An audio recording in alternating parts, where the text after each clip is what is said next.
নমস্কার, আমি তস্মিনা। নমস্কার, তস্মিনার সঙ্গে আমি শুভাঙ্গী। শুরু করছি বিয়ন্ড পলিটিক্স। ধ্বংস কি 5 যুদ্ধ বিমান? প্রধানমন্ত্রী সত্যি জানান। আমার একটা প্রশ্ন আছে। কি প্রশ্ন? করেই ফেলো। আচ্ছা, এলিয়েন কি সত্যি আছে? হঠাৎ তুমি এলিয়েন নিয়ে ভাবছো কেন? কারণ এলিয়েন তো কেউ কখনো দেখেনি, তাই। এই যে এত হলিউড সিনেমায় এলিয়েন দেখায়, দেখোনি? আরে ওসব তো সিনেমা, এলিয়েন সত্যি আছে কিনা তাই জানতে চাইছি। পৃথিবী একটা ছোট্ট গ্রহ, কিন্তু এত বড় মহাবিশ্ব, অন্য কোথাও আমাদের মতো প্রাণ থাকতেও পারে। আরো একটা প্রশ্ন আছে। আবার কি প্রশ্ন? হলিউডের সিনেমায় যদি ধরি, এলিয়েন শুধু আমেরিকাতেই আসে কেন, এত দেশ থাকতে? এটা ভালো প্রশ্ন করেছো। হলিউডের সিনেমাগুলোর একই রকম গল্প। এলিয়েন আসে পৃথিবী ধ্বংস করতে, আর আমেরিকা গোটা পৃথিবীকে রক্ষা করে। হ্যাঁ, সেটাই তো জিজ্ঞেস করছি। হলিউড সিনেমাগুলোতে এলিয়েন শুধু আমেরিকাতেই কেন আসে? কারণ আমেরিকায় এলিয়েন না নামলে আমেরিকা গোটা পৃথিবীর রক্ষা করতে হবে কি করে? হ্যাঁ, আমেরিকা সবসময় গোটা পৃথিবীর দায়িত্ব নিজেই নিয়ে নেয়। এই দেখো না, ডোনাল্ড ট্রাম্প নোবেল পাওয়ার আশায় বিশ্বজুড়ে যুদ্ধে নাক গলাচ্ছেন। ট্রাম্প আবার কিছু করেছে নাকি? হ্যাঁ, করেছে। এবার আবার দাবি করেছে ভারত পাক যুদ্ধে 5টি প্লেন ধ্বংস হয়েছে। সে কি? কাদের প্লেন ধ্বংস হয়েছে? এটা স্পষ্ট করে বলেননি, তবে বলেছেন ধ্বংস হয়েছে। আর পাকিস্তান পেয়ে বসেছে, বলেছে ভারতের প্লেনই ধ্বংস হয়েছে। ট্রাম্প আর কি বলেছে? আবারও বলেছেন বাণিজ্য বন্ধ করার হুমকি দিয়ে তিনিই যুদ্ধ থামিয়েছেন। আবার একটু ডিটেলসে দাও তো খবরটা। তুমি এই খবরটা মন দিয়ে দেখো, তাহলে নিজেই বুঝে যাবে। মার্কিন প্রেসিডেন্ট ডোনাল্ড ট্রাম্প সম্প্রতি দাবি করেছেন ভারত ও পাকিস্তানের মধ্যে সাম্প্রতিক সীমান্ত সংঘর্ষে 4 থেকে 5টি যুদ্ধবিমান গুলি করে ভূপাতিত করা হয়েছিল। হোয়াইট হাউসে রিপাবলিকান সেনেটদের সঙ্গে এক নৈশভোজে তিনি বলেন, আমরা বহু যুদ্ধ থামিয়েছি। ভারত পাকিস্তানের মধ্যে যে উত্তেজনা চলছিল তা থামানো হয়েছিল আমাদের হস্তক্ষেপে। আমার মনে হয় 4-5টি যুদ্ধবিমান ধ্বংস হয়েছিল। তিনি আরও বলেন, পরিস্থিতি দ্রুত খারাপের দিকে যাচ্ছিল এবং আমরা জানিয়ে দিই, যদি অস্ত্র এমনকি পারমাণবিক অস্ত্র ব্যবহারের সম্ভাবনা থাকে তাহলে কোনো বাণিজ্য চুক্তি হবে না। তবে ট্রাম্প তাঁর বক্তব্যে নির্দিষ্ট করে বলেননি কোন দেশে বিমান ধ্বংস হয়েছে। পাকিস্তানে অনেকে ধরে নিচ্ছেন তিনি ভারতের ক্ষয়ক্ষতির কথা বলছেন। অপরদিকে ভারতীয় পক্ষের দাবি, ট্রাম্প কারোর নাম উল্লেখ করেনি এবং পাকিস্তানও বিমান হারিয়েছিল। প্রভাবশালী ব্রিটিশ সংবাদপত্র দ্য ইকোনমিস্ট এক প্রতিবেদনে দাবি করেছে, সংঘর্ষে ভারতের অন্তত 5টি যুদ্ধবিমান ধ্বংস হয়েছে, যার মধ্যে একটি রাফাল ফাইটার জেটও থাকতে পারে।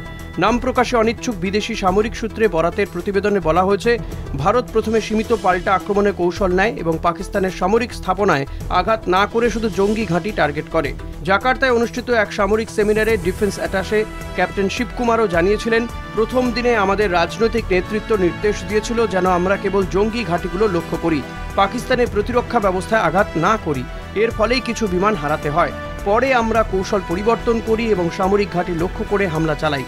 সামরিক বিশ্লেষকরা মনে করছেন, প্রথম পর্যায়ে ভারতের উপর রাজনৈতিক নিয়ন্ত্রণ থাকলেও পরবর্তীতে সেই নিয়ন্ত্রণ কমলে ভারত অধিকতর আগ্রাসী পদক্ষেপ নেয় এবং পাকিস্তানের বেশ কিছু সামরিক ঘাঁটি ধ্বংস করে।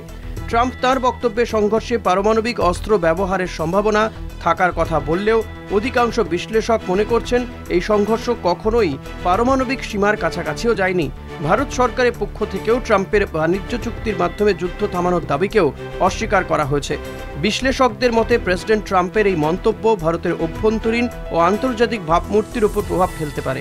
পাশাপাশি ভারত মার্কিন সম্পর্কেও নতুন করে টানাপোড়েন বাড়াতে পারে ট্রাম্পের এই বক্তব্যে। ট্রাম্প আবার ভারতের উপর কথা বললেন। হ্যাঁ, আবারও ভারত পাক দ্বিপাক্ষিক বিষয়ে নাক গলালেন। ভারত সরকার কি বলছেন? ভারত সরকার কিছুই বলছে না, মোদিজি চুপ। এত কিছুর পরেও এখনো মোদিজি চুপ? হ্যাঁ, চুপ। গুড ফ্রেন্ড ট্রাম্প ভারতের মুখ পোড়াচ্ছেন বারবার, আর মোদিজি চুপ। একটা দেশের রাষ্ট্রপতি বারবার একই কাজ করছেন। ভারতের প্রধানমন্ত্রী হিসেবে মোদিজির তো কথা বলা উচিত। উচিত তো, আর সেই নিয়ে সরব হয়েছে বিরোধীরা। কি বলছে বিরোধীরা? সংসদের বাদল অধিবেশনে মোদির কাছে উত্তর চাইবে বিরোধীরা। আর মোদিজি উত্তর দেবেন? অপারেশন সিঁদুর নিয়ে বিশেষ অধিবেশন চেয়েছিল বিরোধীরা। উত্তর দেওয়ার ভয় মোদী সরকার বিশেষ অধিবেশনই ডাকেনি। কিন্তু বাদল অধিবেশনে কি উত্তর দেবেন তিনি? বিরোধীরা প্রশ্ন করবে, মোদিজি উত্তর দেবেন কিনা উনিই জানেন। বিরোধীরা ঠিক কি কি নিয়ে প্রশ্ন করবে? তুমি এই খবরটা দেখো। বিরোধীরা অপারেশন সিঁদুর আর ট্রাম্পের দাবিগুলো নিয়ে এবার চাপে ফেলতে চলেছে মোদী সরকারকে। সংসদে বাদল অধিবেশন শুরুর আগে কংগ্রেস শনিবার দাবি করেছে যে প্রধানমন্ত্রী নরেন্দ্র মোদী সংসদে স্পষ্ট এবং নির্দিষ্ট বক্তব্য দিন মার্কিন প্রেসিডেন্ট ডোনাল্ড ট্রাম্পের সাম্প্রতিক দাবির পরিপ্রেক্ষিতে। ট্রাম্প বলেছেন, মে মাসে ভারত পাকিস্তান সংঘাতে 5টি যুদ্ধবিমান গুলি করে ধ্বংস করা হয়েছিল। লোকসভার বিরোধী দলনেতা রাহুল গান্ধী প্রশ্ন তুলেছেন, কেন প্রধানমন্ত্রী এই বিষয়ে চুপ রয়েছেন। তিনি বলেন, মোদীজি 5টি যুদ্ধবিমানের সত্যটা কি দেশবাসীর তা জানার অধিকার আছে। কংগ্রেস নেতা জয়রাম রমেশ বলেন, মৌসুমী অধিবেশনের ঠিক আগেই ট্রাম্প আবার একই দাবি করলেন। তিনি আগেও বহুবার বলেছেন ভারত ও পাকিস্তানের যুদ্ধ তিনি বন্ধ করেছেন। এখন প্রধানমন্ত্রী মোদীকে নিজেই সংসদে এসে এ বিষয়ে পরিষ্কার কথা বলতে হবে। লোকসভার কংগ্রেস চিফ হুইপ মানিকম তাগর বলেন, ট্রাম্প বলছেন বাণিজ্য চাপ দিয়ে তিনি পারমাণবিক যুদ্ধ থামিয়েছেন। পাকিস্তান তাকে নোবেল পুরস্কার দেওয়ার প্রস্তাব দিয়েছে। তাহলে আসল ঘটনাটা কি? আর প্রধানমন্ত্রী কেন নীরব? সরকার এখনো আনুষ্ঠানিকভাবে ট্রাম্পের দাবির জবাব দেয়নি। তবে ভারতের বক্তব্য, দুদেশের সেনাবাহিনীর মধ্যে সরাসরি আলোচনা করে 10ই মে সংঘর্ষ থামানো হয়েছিল। কোনো বিদেশি হস্তক্ষেপ ছাড়াই। দেশবাসীর মধ্যে এখন প্রশ্ন জাগছে, যদি 5টি বিমান ভূপাতিত হয়ে থাকে তাহলে কোন পক্ষ ক্ষতিগ্রস্ত হয়েছে? ভারতের প্রতিক্রিয়ায় কি পদক্ষেপ নেওয়া হয়েছিল এবং মার্কিন যুক্তরাষ্ট্রের ভূমিকা কি ছিল? ট্রাম্প বারবার অপারেশন সিঁদুর নিয়ে মন্তব্য করছেন। এবার বিমান ধ্বংস হওয়ার দাবি। বিজেপির সুব্রমণ্যম স্বামী, সিডিএস অনিল চৌহান, জাকার্তায় ভারতের ডিফেন্স অ্যাটাশে শিবকুমারও এর আগে বিমান ধ্বংসের দাবি করেছিলেন। সেই পরিপ্রেক্ষিতেই কংগ্রেসের দাবি, প্রধানমন্ত্রী মোদীর চুপ করে থাকা চলবে না, তাকে দেশের সামনে সত্য তুলে ধরতে হবে। দেশের প্রধানমন্ত্রী তো জনগণের কাছে জবাবদিহি করার দায়িত্ব আছে। কিন্তু মোদিজি তার মন কি বাতে যে শুধু নিজের কথা বলতেই অভ্যস্ত, কারোর প্রশ্নের উত্তর দেওয়া তার সংস্কৃতির মধ্যেই পড়ে না। আরে, ট্রাম্প বারবার ভারতের নামে আজে বাজে কথা বলছে, কিছু তো বলতেই হয়। হ্যাঁ, ট্রাম্প যা খুশি বলে যাচ্ছেন আর ভারত সরকার মুখে কুলু পেটে বসে আছে, সেটা কিছুই হয়নি। একসময় মোদি যে বলতেন আমিই চৌকিদার, হ্যাঁ এখন তো মনে হয় চৌকিদার নিজেই ঘুমিয়ে পড়েছেন। কিংবা ট্রাম্পের আর আমেরিকার চৌকিদার হয়ে গেছে। গুড ফ্রেন্ড বলে যা খুশি বললেও কিছু না বলার অঙ্গীকার করেছেন। উল্টে আমেরিকাকে ব্যবসা করতে দেশের বাজারও ছেড়ে দিচ্ছে। এটা কি ভারতের মর্যাদার প্রশ্ন না?